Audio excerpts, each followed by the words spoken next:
friends from the media and to everyone watching us through Zoom. I am happy to see our friends from Diario Pilipinas, Media House Express, OPCOM Publications, Ganda Negosyo, Diary Scientist, Philippine News Agency, Persa News, and Media Pilipinas on Live. We are pleased to have you here with us for a meaningful discussion this morning. I am Dr. Amy Aman, an SNT Fellow from the Philippine Council for Health Research and Development, and I am pleased to be the moderator of the program this morning. Talakayang Heartbeat is an activity initiated by the DOST-PCHRD to share with our media colleagues and the public the important insights, timely news, and the results of programs and projects supported by the Council.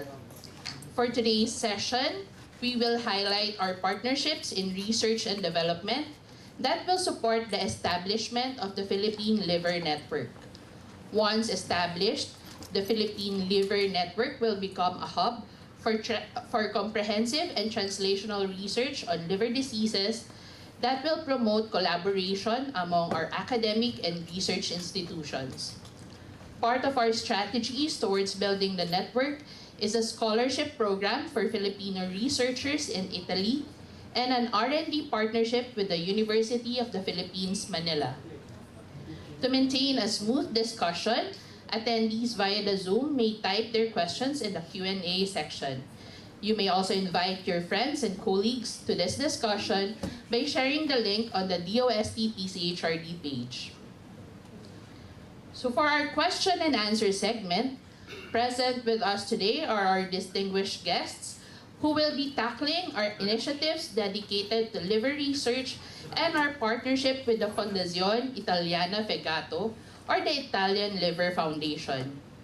Here with us is Dr. Renato Yusilidum, Secretary of the Department of Science and Technology. Dr. Leia J. Buendia, DOST Undersecretary for Research and Development. Dr. Jaime C. Montoya, Executive Director of the Philippine Council for Health Research and Development.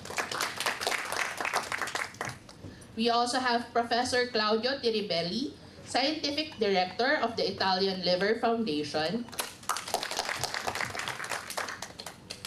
And to complete our panelists today, we have Dr. Eva Maria Cutionco de la Paz, Executive Director of the University of the Philippines National Institutes of Health. Thank you very much to our guests for obliging our request to have you here with us for this panel. So at this point, we will now proceed to the question and answer segment. Virtual attendees are encouraged to send your questions through the Q&A section in the Zoom. So I will start the ball rolling by maybe asking our Executive Director, Dr. Montoya, how did the collaboration with FIF and UP Manila start, and how was the Liver Network conceptualized, sir?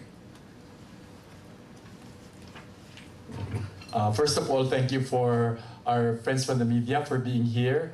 Were you in the main ballroom this morning? So you have the details already there. You're basically asking me to talk about what happened, how did this come about.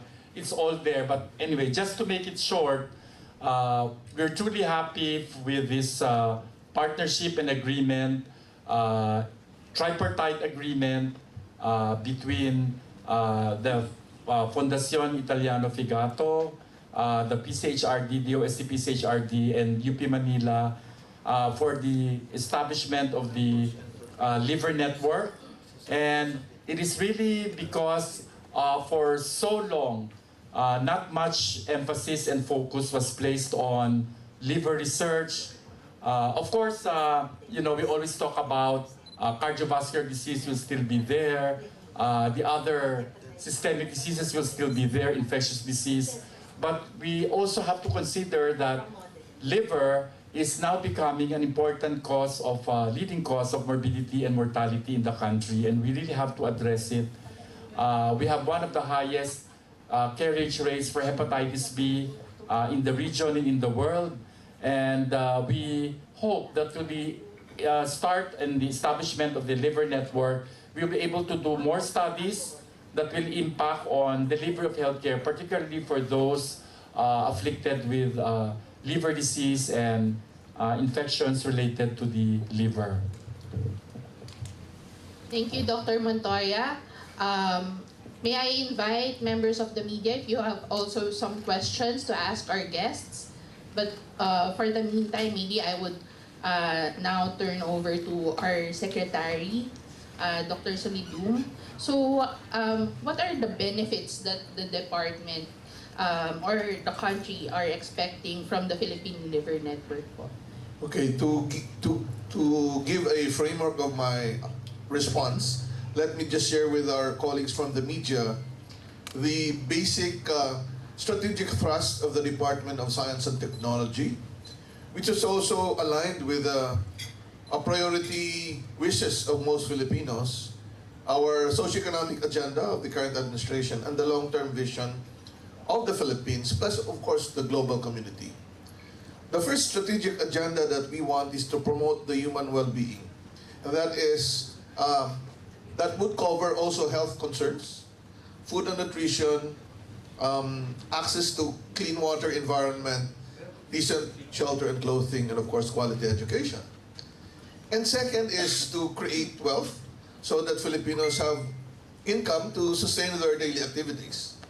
Just focused on these two, we will definitely say that our collaboration to develop the liver network in the country would really be very beneficial to us Filipinos. Around 10 million Filipinos are supposed to be affected by liver-related diseases, especially hepatitis. And that is a big amount. And to really sustain our social and economic development, we need to have healthy Filipinos. Second also is that out of these different health-related initiatives, products, and services, we can actually develop a certain income stream so that we can actually, while we promote addressing health issues, we can also develop our own technologies that will address the concerns of Filipinos and also other parts of the world, like in ASEAN. So I'm very happy that this liver network is the direction of the Philippines and of course within ASEAN. And I'm very thankful for the Fondazione Italiana Fegato for this opportunity. No? As an end to my current intervention, I would like to share with the media that DOST would want to be known as and of course the scientific community that would include them, as a department providing solutions and opening opportunities. And all of the things that we do are leading to those two things that we want. Thank you. Thank you, Secretary, for offering those opportunities to us early career researchers. And to that note, I would like to welcome our first graduates of the scholarship program with the FIF, Dr. Lorraine K. Cabral and Dr. Noel Salvosa. They are the MCs of the main event, but they are joining us here today as testament to what the collaboration between the FIF, the DOST, PCHRD, and UP Manila has done. So, I would like to ask, since Kay and Noel are here, Professor Tiribelli, how was it like working with the first few batches of our Filipino scholars, and how do you think they will change the landscape of liver research in the country? Well, thank you for your question. I mean, the answer of the first question was very bad. I mean, we had a horrible time together. Those guys were always late. Horrible time. I'm kidding, of course. No, it was very nice. I mean,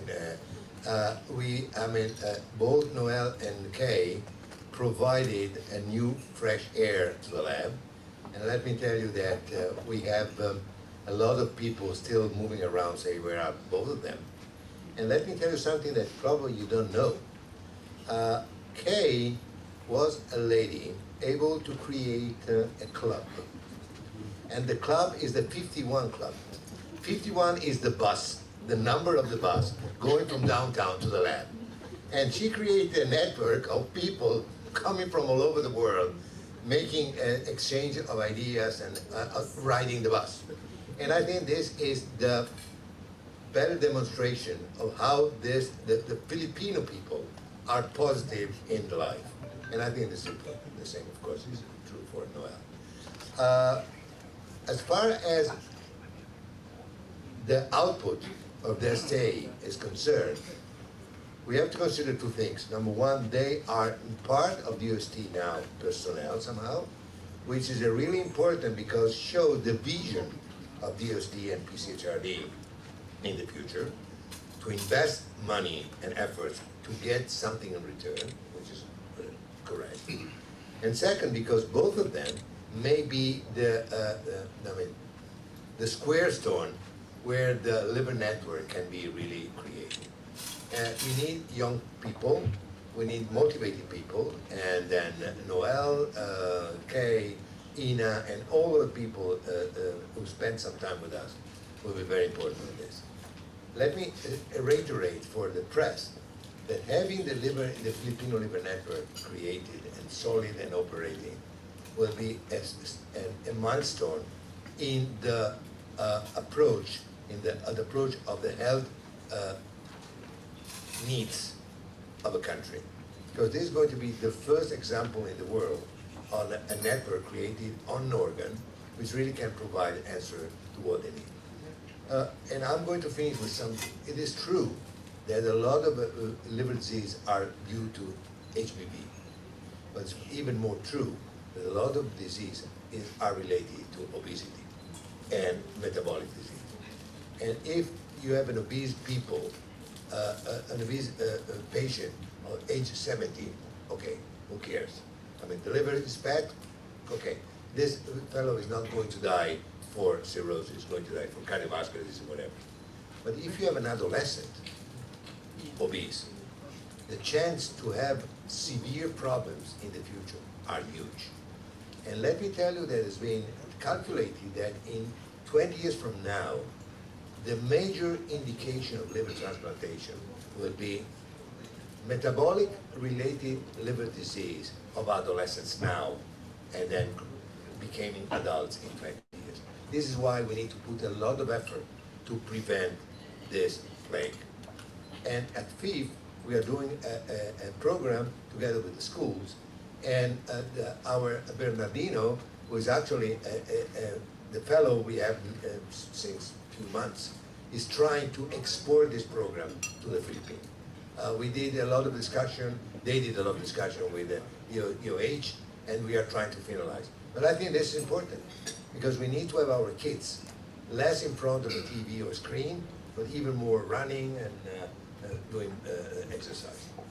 Yeah, thank you, Professor Tiribelli. Actually, that is a very important research topic nowadays, the metabolic associated liver diseases. And we are happy that there are people who are doing that kind of research through this collaboration with the FIF.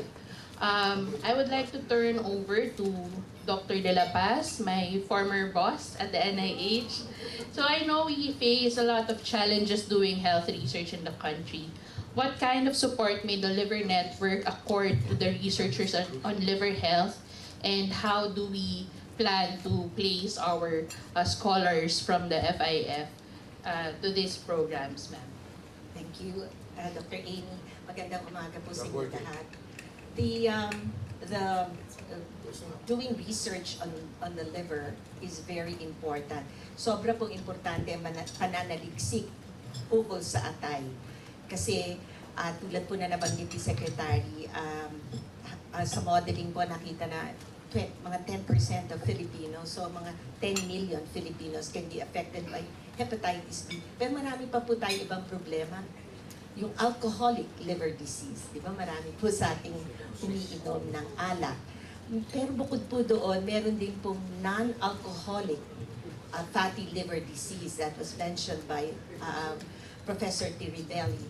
Bukod po doon, meron din tayong pediatric liver diseases like neonatal hepatitis at saka po yung biliary atresia na malaki pong burden din yan sa ating pediatric population.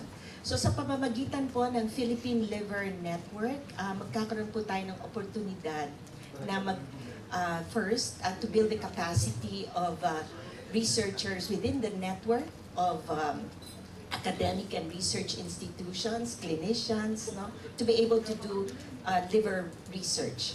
Kasi hindi po yan simple lang. They have to be able to know how to design the studies, do the methodology, and execute, implement the research. Ikalawa po, very important, the partnerships. The liver network will allow the partnerships to happen between multi-specialty collaborations, no? Hindi lang po isang doktor ang nag-handle ng ating mga liver diseases. Pangatlo po, very important is the policy, no? For development of health policies regarding liver diseases. So what I envision, Dr. Amy, is that the development, our graduates from the program, from the FIF, with the help of our collaborators from FIF, they will be involved in several special interest groups. It's the liver disease registry, and biobank. Na-mention po kanina ni Professor Teribelli. Studying viral hepatitis, hindi lang po viral hepatitis B, meron din po tayong A, B, C, D, E, no, na marami po iba't ibang klase ng hepatitis.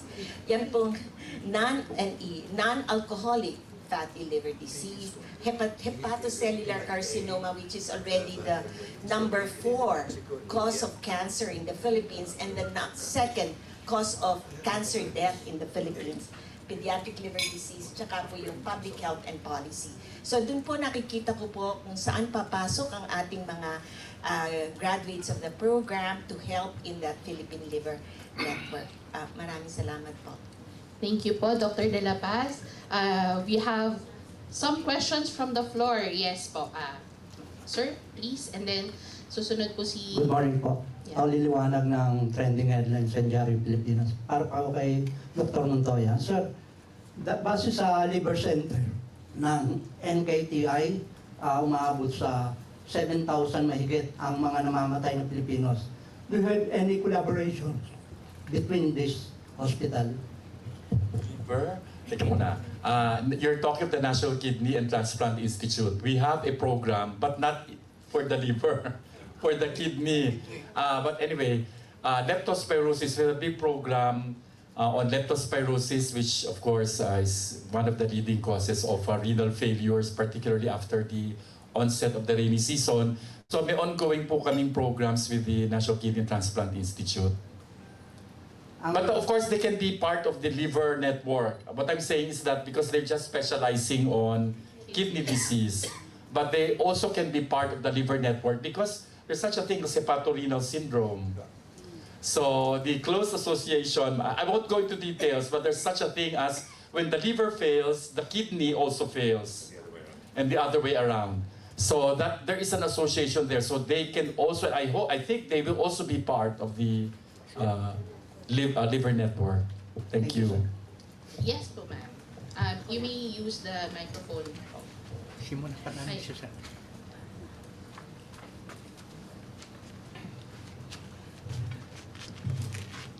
In your press, I'm Susan Amoroso of the Maritime Journalists Association of the Philippines, Persa News and Harvard School. My question is about the 3 ongoing projects. Can you elaborate on the 3, especially the AI-driven liver cancer diagnosis and the liquid biopsy for liver cancer? And if what have you done for the data registry for liver? Okay, so I'll just give a brief update on this one. First of all, in the registry, registries are a way of monitoring the number of cases in the Philippines. Sad to say, the Philippines has a fragmented approach as far as case registries are concerned. And one of the gaps that have been identified is really a reliable, updated registry for liver diseases. And this is one of the outputs of this particular project, is to steamroll the creation of this cancer registry.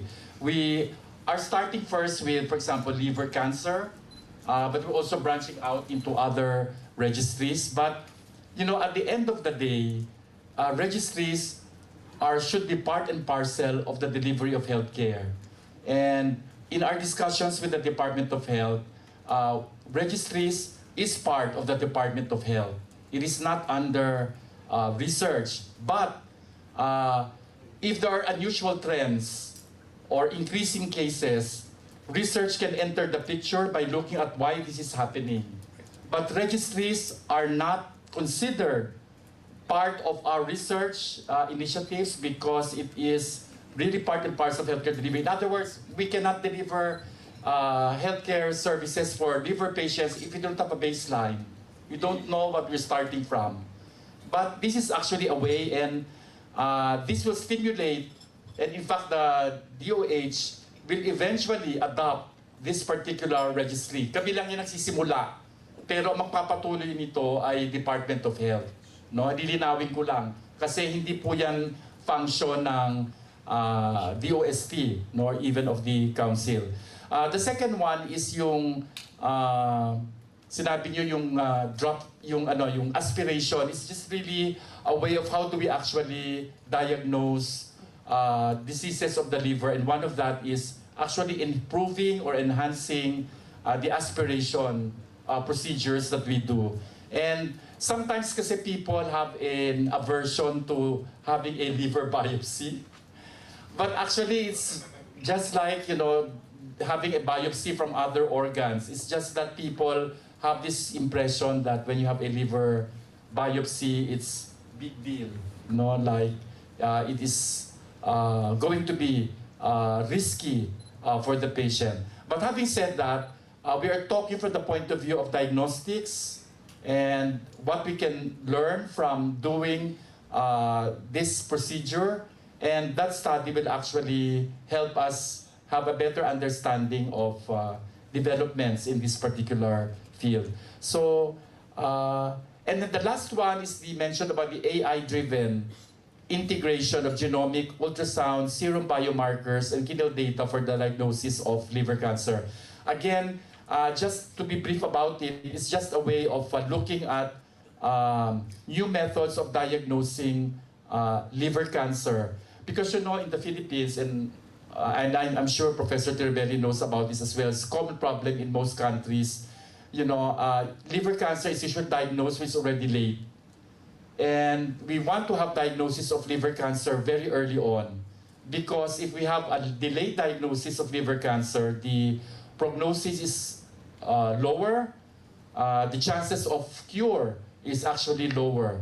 So we are looking at ways, biomarkers, there might be serum biomarkers that can predict the risk for liver cancer, and maybe Professor Tirabelli can share some of this information. He is the global expert.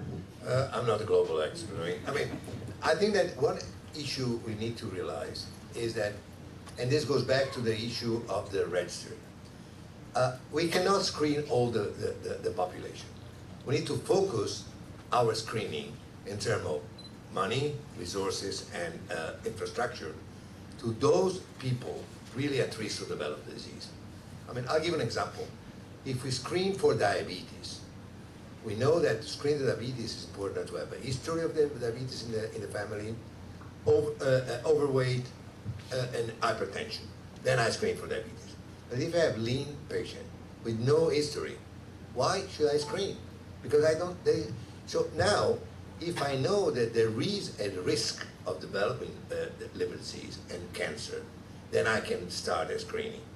And this is why the Filipino Liver Network is important, because we have the unique scenario to have different landscape and different environments and different genetic background. This can give us a sort of information. Of course, doing a liver biopsy is not that risky. It's unpleasant. It's much better to take a drop of blood. But this mind that the biomarkers have some limitations. Not only for liver cancer, but also for the metabolic disease, for anything. So we need to be consistent. And also mind that to make the diagnosis by artificial intelligence is nice, but very dangerous. Maybe like dangerous, all these guys who are going to check on website, on Google, when I have headache, what shall I do? Headache may be related to a tumor of the brain, and that anyone has the tumor of the brain. We must be clinically wise, scientifically sound, and also be realistic. Follow-up Thank you. question, ma'am. I think just just a brief rejoinder to that. AI cannot be used independently of professional advice from healthcare experts. So that's very important. It is only a tool to help doctors make the diagnosis and manage patients early on, but it will not replace the decision of the healthcare professional. Okay. Ma'am, Sige, sorry po. one Isa na last lang. question. For Secretary Solidum, what is your collaboration with the Nutrition Council regarding this liver disease, metabolic, and viral? Okay, I just to whisper to Professor Teribelli that DOST and I represent DOST in the National Nutrition Council, and under DOST is the Food and Nutrition Research Institute. Very appropriate for DOST to actually merge these initiatives, no? The Liver Network and the food and nutrition studies that we have. That is why I'm very glad that we have this Liver Network, and to give my best wishes to the Liver Network, I will say, long liver, the Liver Network. Thank you, Secretary. That's a clever pun po, no? And funny pun. Okay, so I would like to direct this question po to our Undersecretary, Dr. Buendia. So aside from the current partnership with FIF, I think Professor Tiribelli mentioned earlier something about an ASEAN collaboration. May you please expound on that po, specifically for the liver diseases po? Thank you po. Thank you for the question. I think we all know that partnership is very important. That partnership is very important in all aspects of research. Why? This is to facilitate our research, to facilitate the output, and therefore we wanted to have this as a leverage in the ASEAN. There is already an ASEAN platform by which it is headed by Dr. Montoya, where we will utilize that platform in order to have the liver research in ASEAN as well. So we started this off as a first in ASEAN because we have to leverage as well on what has been done with our collaboration with Trieste and of course FIF. So by leveraging on what we have, we can be a first in ASEAN on this. Excuse me, she emphasized the phrase, that word leverage. But I would suggest that since the topic is liver, may I suggest to change the spelling? Leverage. The puns keep on coming, Secretary. Just a brief rejoinder again. I'd just like to mention that we are very appreciative of the efforts of Yusek Leia Buendia because she's actually the national chair of the Committee on Science and Technology and Innovation in ASEAN.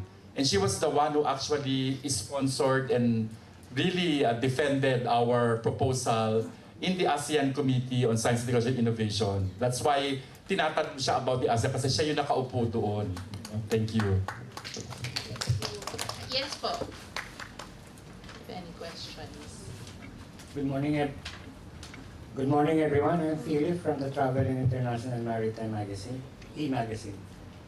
Sir, I would like just to ask, locally or in the Philippines, how advanced we are in terms of attending to the liver diseases cases, and were there any hospital or clinic that has been specializing on this on a nationwide scale? Okay, I'll answer that question. Maybe you are referring to, kasi we already have a lung center, we have a kidney center, we have a heart center. Ano pa ba? Okay. Then, baka magkaroon ng liver center. In fact, I will not be surprised.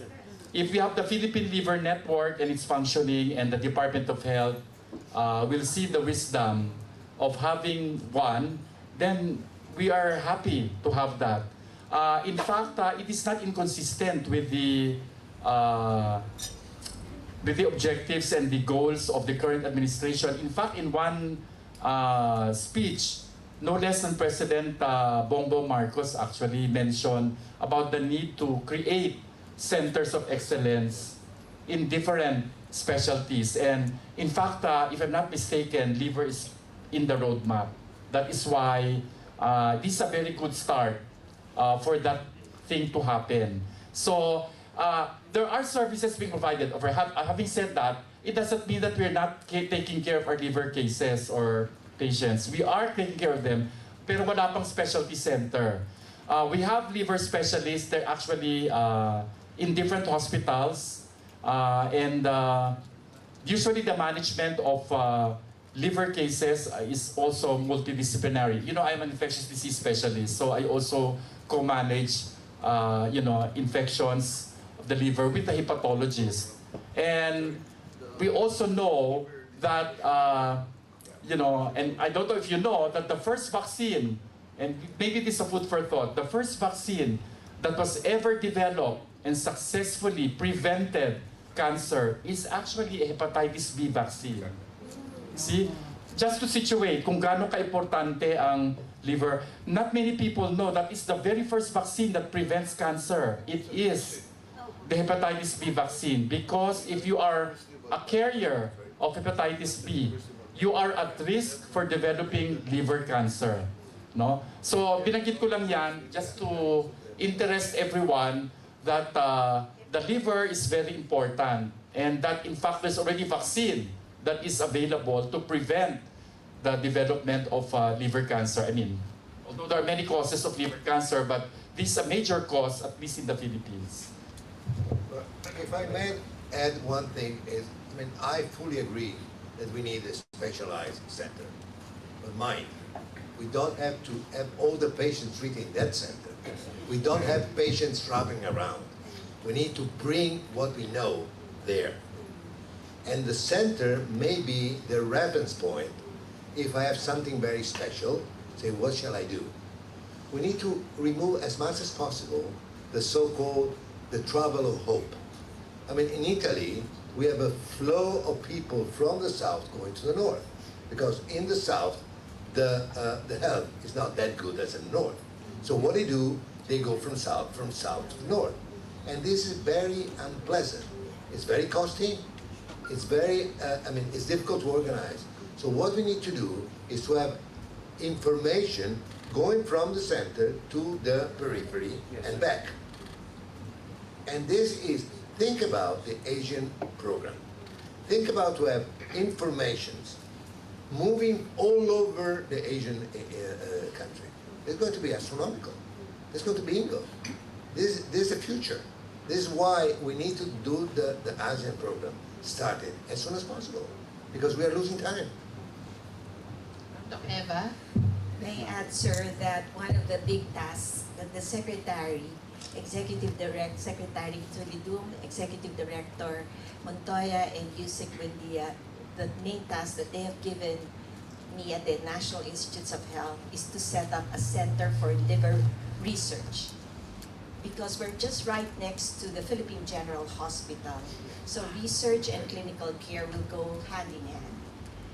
And like what Dr. Tiriberi, I would like to reiterate what he mentioned, that, or strengthen the fact that we don't want everyone to travel to Manila to go to PGH or to other major private hospitals to get their care.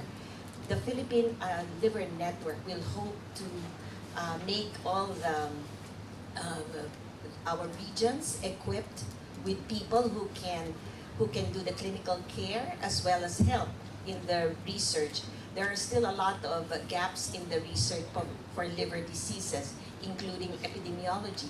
What factors affect the presence or absence of disease? Second po would be the natural history.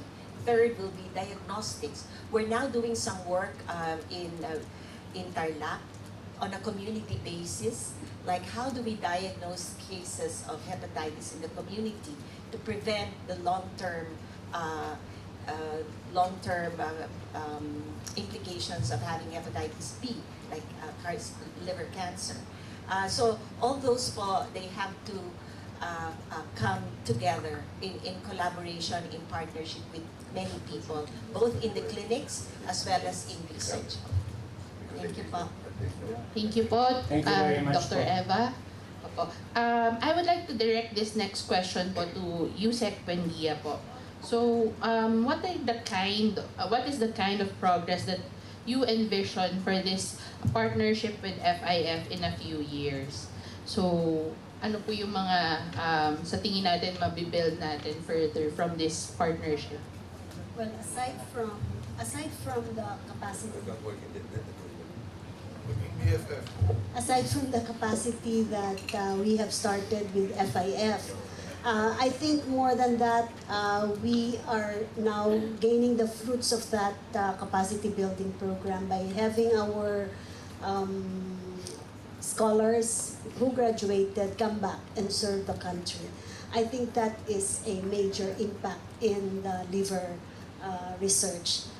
So very soon, we are hoping that these new graduates will be conducting their own research and setting up their own projects within the different implementing agencies. And second, I think you noticed that we already have at least 4 projects completed under the liver research. So which means we are still into that stage where we would fund research, more research on liver, because we still have a lot to know about the liver research. Definitely, Dr. Buendia. Professor Tiribelli? But let me. Yeah, it's working.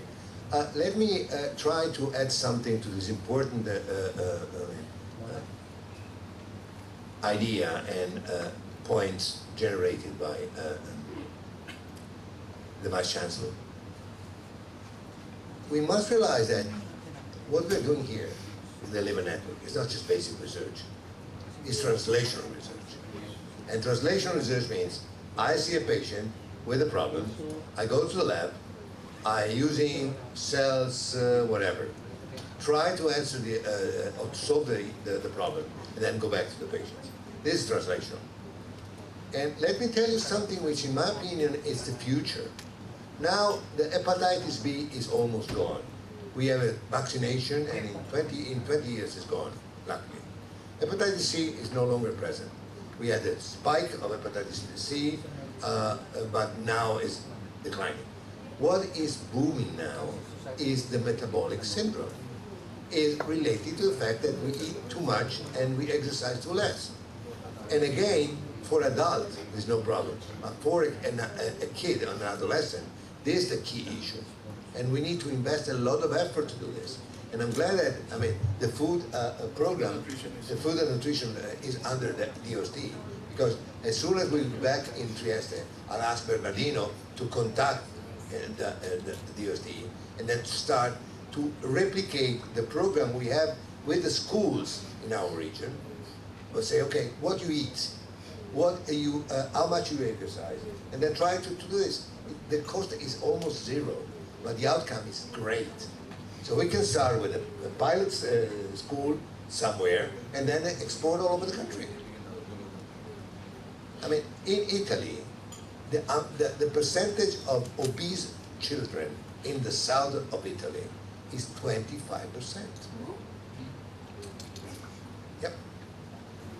One out of 4 kids is obese. That's it. So why? Because they eat garbage, they eat junk food, and they don't exercise. They don't. I mean, our kids are like persons. They go to the school by car. Then from the school they go to teach English with a car. Then they're going to, and then the rest of the time, just in front of the screen, play video games. That's crazy. That's crazy. And then the stakeholders are the families. So we need to teach the families to change. And we need to invest this, because this is a big investment. As we invest a lot of money to vaccinate all the kids to remove hepatitis, now we need to invest money and effort in order to prevent obesity. Thank you for that take, Dr. Tiribelli. Maybe we'll have 1 to 2 last questions. Last question from the floor before we close this. Yes, po, please. Sir, I would like just to ask, yung di ba meron tayong what we so-called the Medical Doctors Society or Association?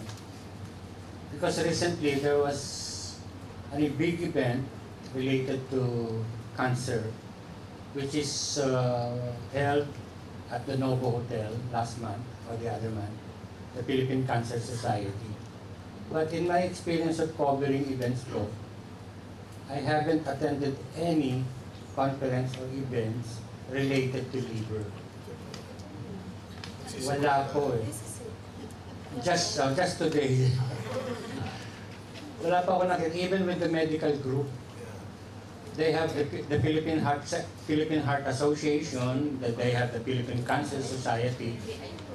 Annually they held event eh. But on liver, wala pa ako nakita. Sir, there is a Hepatology Society of the Philippines. And in fact, Dr. Tiribelli has also given a talk last year. Was it last year? Yes. Yeah, so this was a big convention in Conrad Hotel. And also, there's a very active patient support group called Yellow Warriors. As you can see po, Yusek Buendio and myself, we're wearing the liver colors for the jaundice. In support of advocacy for the liver. Yellow forever. Now, let me tell you something. You know that the liver cancer is the 3rd cause of death in the world? In the Philippines, it's the second.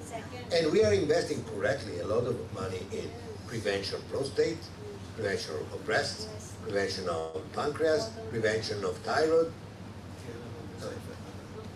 Where's the beef? But mind that all these activities should be kept prospectively correctly. We should not make any terrorism. May I just answer? I understand where you're coming from. You were not part of the meeting because this is really a convention among doctors. So I think what doctors should realize is the importance of public information. So I think, and I can personally discuss that with the Philippine Medical Association, that for all medical conventions, there should be a lay forum for all of those conventions. Because ang nangyayari po kasi, yung mga convention, puro mga doktor lang. Kaya hindi po alam ng ordinaryong tao, ng media, ano nangyayari. And people think that nothing is happening. So maganda po yung point na ni-raise nyo, but I think there are meetings, there are conventions. Maybe they just have to have fora for lay people, for media, so that you will know more about the problem. Opo, sir. I think may I request the group right now to at least consider us in your database. Yes, sir. Thank you. Thank you very much. We hope that this session today sheds light on the future of the Philippine Liver Network. Sayang, no? We have such a short time only to discuss more. But to formally close our session, we would like to call Dr. Jaime C. Montoya, Executive Director of the Philippine Council for Health Research and Development. Well, what more can I say? But this has been a very fruitful and informative session, not only because of the presence of our Secretary Renato Celidum, Undersecretary Leo Buendia, of course the National Institutes for Health Director, Executive Director, and of course our special guest, Professor Claudio Tirabelli. We hope that we'll be invited again in future meetings. But please, as I said, we want to inform the media, and this is precisely why we're holding this discussion, this panel discussion with you, because I know that hindi ganun karaming opportunities for the press to know more about liver disease. No? And this is just a good start, and hopefully this will be the beginning of more information, especially when the Philippine Liver Network is in place, even in the regions, to be more knowledgeable about vital information about liver and how important the liver is and liver diseases. So again, thank you very much to our media friends. Thank you to our MC, Dr. Amy, and thank you very much to my... Yeah, we have to leverage on what has happened now, and long liver Philippine Liver Network. Thank you very much to our panelists for a meaningful discourse. As they say, no man is an island. The collaboration with our researchers and the partnerships with various institutions is significant in contributing to the achievement of the country's national health goals. So before we conclude this program, I would like to invite our guests for a photo opportunity. So perhaps our panelists first, and then we will invite members of the media to take a photo with... Sitting down or standing up? Standing up daw. Yes, I'm tired of sitting. Si Madam. Okay. Firing squad.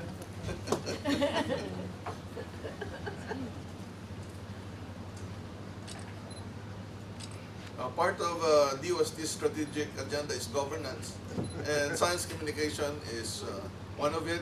Second is relations, international partnerships, national and international, and of course digital transformation. Wala po bang symbol So ng one liver? US Dapat may symbol. So one. So this one.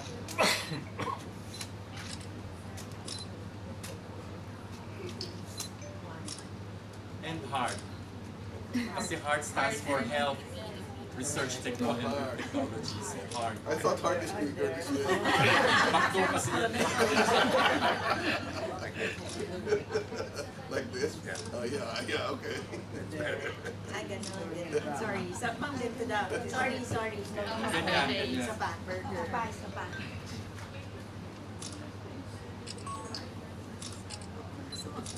And The this is liver liver. has the answer.